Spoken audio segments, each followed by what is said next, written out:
தக்காளி சாதம். அப்புறம் என்ன இருக்கு? முட்டை. தக்காளி சாதம், தக்காளி சாதம், தக்காளி சாதம்,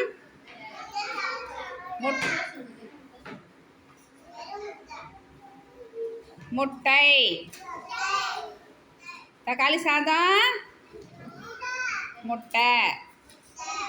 நல்லா இருக்கா சாதம்? நல்லா இருக்கா? உங்களுக்கு பிடிச்சிருக்கா? அப்போ எல்லாரும் சீக்கிரமாக சாப்பிட்றணும். சரியா? சீக்கிரம் கடை சாப்பிட்றணும். ஓகேவா?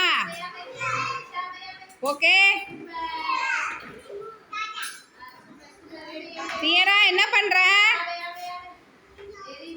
ஆ வச்சுக்கோ. அள்ளி ஆவையே.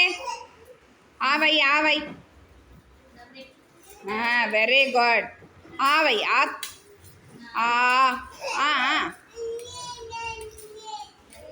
Very good. சரியா?